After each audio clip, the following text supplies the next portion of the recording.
I saw you in the Somniel's forest the other day, Lady Micaiah. What were you doing there? I was listening to the birds. They remind me of an old friend, and it puts my mind at ease.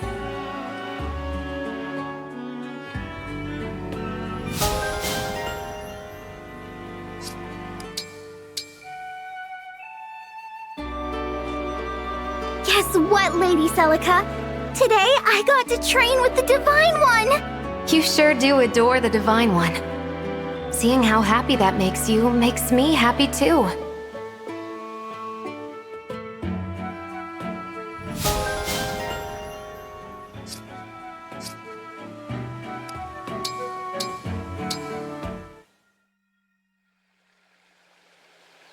Your rendition of that landscape came out stunning, Rosado.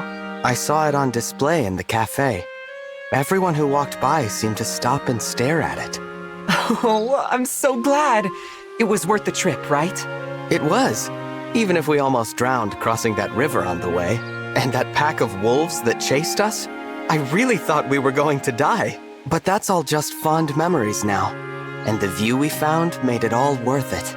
Thanks again for coming with. I couldn't have drawn that piece without your help. I've been meaning to ask you, Rosado, is your passion for art really only about likes? What? Watching you draw that day, it felt like maybe you had another goal, beyond validation. I guess... I do. The world is filled with so much beauty. Most people only get to see a little of it. True. It's impossible for people to see everything on their own. That's such a waste, isn't it? There are forms of beauty out there we don't even have names for.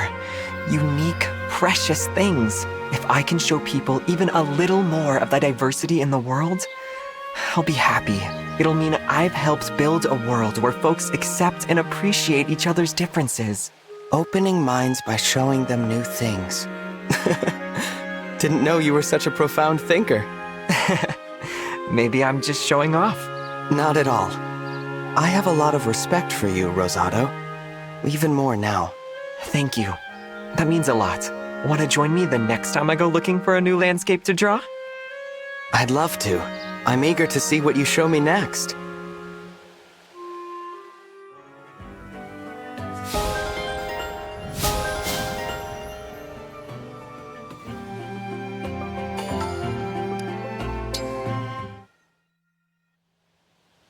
Divine One, I'm sorry for how I reacted to what you said about the way I fight. Please, don't apologize. It was insensitive of me to pry. You weren't wrong. I'm still holding on to hatred of Elusia, but being the only one who lived, somehow that's even more unforgivable. If my friend had survived the attack instead of me, Rhodia's knights would be stronger for it. I think that's why I go all out in every battle, trying to make up for the loss. Thank you for confiding in me. Hearing it actually makes me feel a lot better. How do you mean? If you trained so hard purely for revenge, I'd have to try to talk you out of it. Even if it leads to strength, that path is too full of grief to follow. But now I see that you push yourself to fulfill the wish of someone you care about. I'm sure your friend appreciates it, but I still don't think it's worth the pain you're carrying. If I were her, I'd just want you to be happy. You know, I never even considered that. Maybe you're right. We are talking about one of the kindest people I've ever met. But how can you be so sure what she'd think in this situation, Divine One?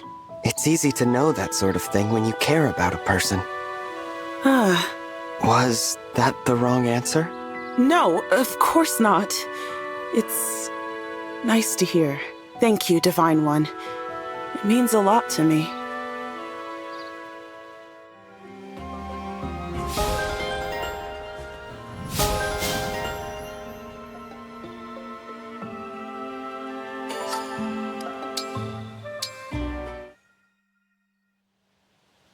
Is it true, Princess Ivy, you worship the Divine Dragon? But all of Elusia worships the Fell Dragon. It is true. Every worshipper of the Fell Dragon that I knew was a poisonous liar and schemer. So I chose to rebel, and instead prayed to the Divine Dragon. In private, of course. You had a considerable amount of courage for a young princess. Thinking back on it, perhaps I did. You are also from Elusia, are you not? Do you worship the Fell Dragon? I was born in Firene. When I was young, my father fell ill and died. Afterward, my mother and I traveled to Elusia. Mother's prayers to the Divine Dragon hadn't saved Father. We changed deities as a result. Ah, and how is your mother now? My mother died soon after we began our new lives. I was raised in a church in Elusia, alongside the other orphans. I didn't realize. I'm so sorry. I have nothing to hide. I was educated by Fell Dragon believers, but I cannot say I was ever truly devoted. As with my mother, I found that my deity was not interested in me or my desires for peace. I see. So you were surrounded by the Fell Dragon's followers, yet you chose not to follow. I have rarely admitted such to anyone else, but yes, I suppose we are similar in that way. Quite. I wonder what else we might have in common.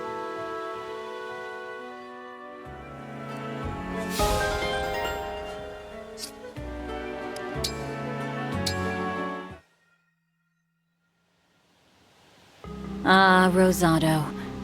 This was always meant to be our fate. I know.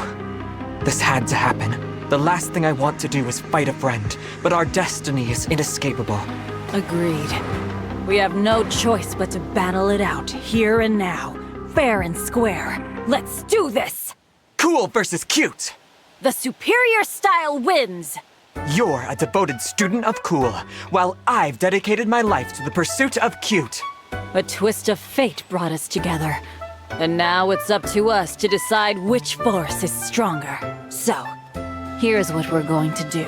You find the cutest object you can. I find the coolest object I can. Then, the big reveal. We show these objects to one another, and whoever's heart is most captivated loses. You're on. I'm gonna bring something so cute your heart will explode! Do your worst. Whatever incredibly cool object I bring, it's going to blow your mind. With that out of the way, let the captivation competition commence!